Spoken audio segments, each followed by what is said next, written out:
আমাদের 1 মাস সিয়াম ফরজ। পূর্ববর্তী অনেক উম্মতের উপর 1 মাস ছিল না, 3টা ফরজ ছিল। কয়টা? প্রতি মাসের 13, 14, 15 ফরজ ছিল তাদের জন্য। কারো জন্য শুধু একটা, আশুরার রোজা। কোন কোন উম্মতের জন্য 10টা। কোন কোন উম্মতের জন্য রোজা ফরজ ছিল মৌনতার রোজা, আরবিতে বলে সৌমুল ইনসাত, মানে সারাদিন খেতে পারবে, পান করতে পারবে, স্ত্রীর সাথে মেলামেশা করতে পারবে, কিন্তু কথা বলতে পারবে না। কথা বললেই তাদের রোজা ভেঙে যেত। পড়েন সুবহানাল্লাহ।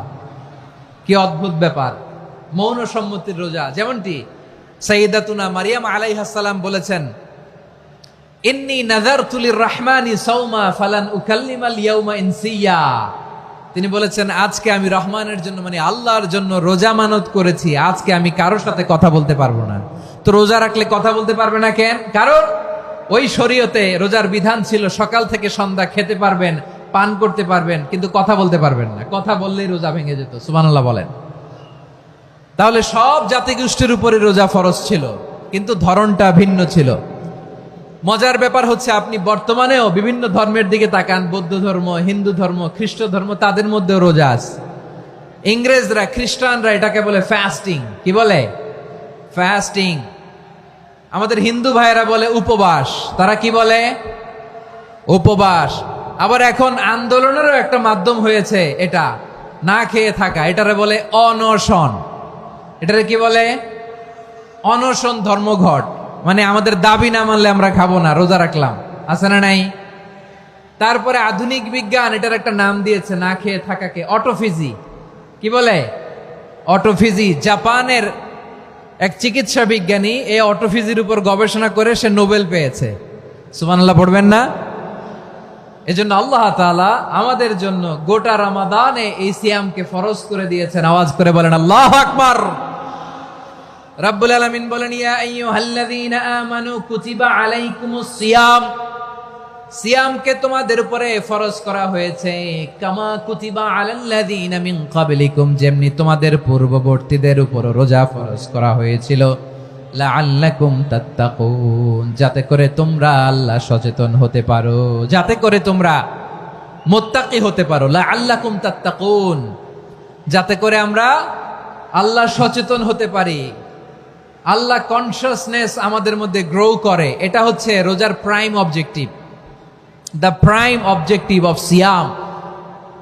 অনেকে জিজ্ঞেস করলে অনেকে বলে রোজার মূল উদ্দেশ্য হচ্ছে না খেয়ে থাকা। না। অনেকে বলে গরিবদের কষ্ট অনুধাবন করা রোজার উদ্দেশ্য। না। রোজার উদ্দেশ্য কি? সিয়াম পালনের উদ্দেশ্য কি? এটা আল্লাহ তাআলা স্পষ্ট এই আয়াতের পেছনে বলেছেন যে লাআল্লাকুম তাত্তাকুন, যাতে করে তোমরা আল্লাহ সচেতন হতে পারো, আল্লাহ ভীতি তোমাদের মধ্যে গ্রো করে, গড কনসিয়াসনেস, আল্লাহ কনসিয়াসনেস, আল্লাহ সচেতনতা যেন বাড়ে, দ্য সেন্স অফ অ্যাকাউন্টেবিলিটি। আল্লাহর সুপ্রিম কোর্টের কাঠগড়ায় এই দুনিয়াতে আমি যাই করলাম তার সবকিছু যে পাই টু পাই হিসাব দিতে হবে, এই sense, to enhance the sense that what ever we do Allah is watching me. আপনি যাই করেন কেউ দেখে না, কিন্তু দেখে কে? শুরুতেই তো জিজ্ঞেস করেছিলাম যে কেউ যেটা দেখে না সেটা দেখেন কে? কেউ যেটা শোনে না সেটা শোনেন কে?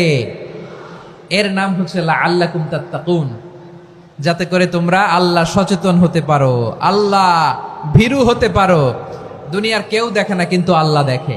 এটাই রোজার মূল শিক্ষা। আমার প্রিয় ভাইরা, আপনি লুকিয়ে লুকিয়ে ঘরের ভেতরে অন্যায় করেছেন, পাপ করেছেন, আপনার বাবা দেখে নাই, মা দেখে নাই, স্ত্রী দেখে নাই, কিন্তু দেখেছে কে? আল্লাহর চোখ ফাঁকি দেয়া যায়? আচ্ছা, বুঝে থাকলে বলেন তো, সিসি ক্যামেরার চোখ ফাঁকি দেয়া যায় কি যায় না? পুলিশের চোখ, র্যাবের চোখ, বিমানবন্দরে কাস্টমস অফিসারের চোখ, কিন্তু আমার আল্লাহর চোখ? সবাই বলেন, আল্লাহর চোখ ফাঁকি দেয়া যায়? এই সেন্সটা নিয়ে আসা নিজের মধ্যে, আমি what ever I do Allah is watching me, যাই করি আল্লাহ দেখে। লাআল্লাকুম তাত্তাকুন।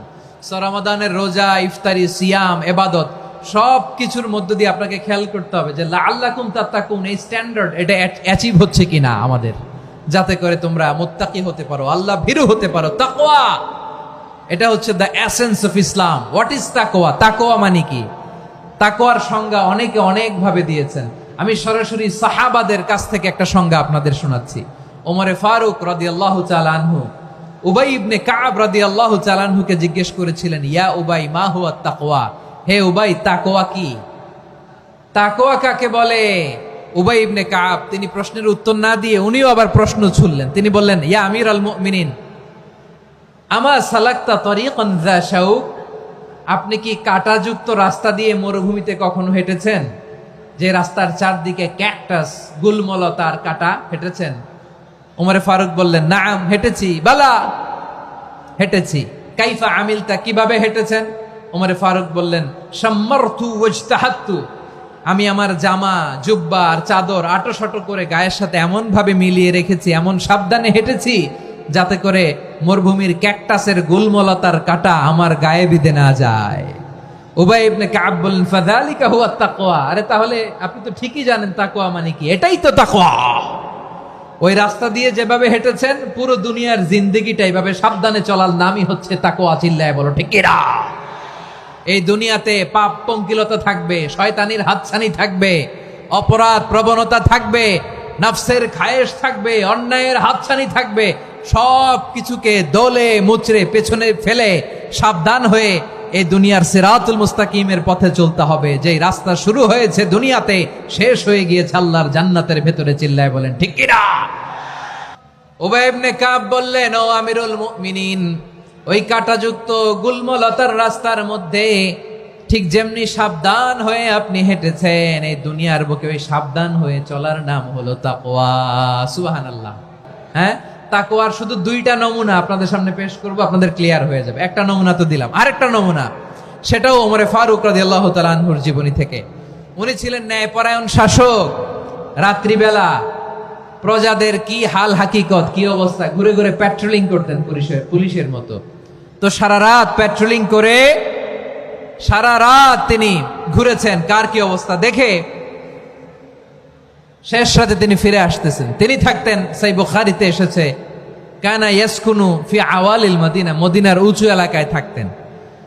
তো ফিরে আসার সময় উনি একটা প্রাচীর বেষ্টিত ঘরের পাশে দুইজন নারীর কথোপকথন শুনতে পেলেন। কয়জন নারীর? দেখি আপনাদের মনোযোগ আছে কিনা, বলেন কয়জন নারীর? একজন বৃদ্ধা, একজন যুবতী। উনি কান লাগিয়ে শুনতে পাচ্ছেন। বৃদ্ধা মা, ওমরে ফারুক কাউকে দেখতে পাচ্ছেন না, শুনতে পাচ্ছেন। বৃদ্ধা মা তার যুবতী মেয়েকে বলে, এই তাড়াতাড়ি উটের দুধ দহন করে উটের দুধের সাথে পানি মিশাও, তাইলে কালকে বাজারে মদিনায় বেশি দামে বিক্রি করা যাবে, লাভ হবে অনেক। বৃদ্ধা মহিলা এটা বললেন। যুবতী মেয়ে উত্তরে বলে, মা আপনি জানেন না আমিরুল মুমিনিন খলিফাতুল মুসলিমিন ওমরে ফারুক দুধে পানি মিশানোকে দণ্ডনীয় অপরাধ বলে ঘোষণা দিয়েছে, জানেন না?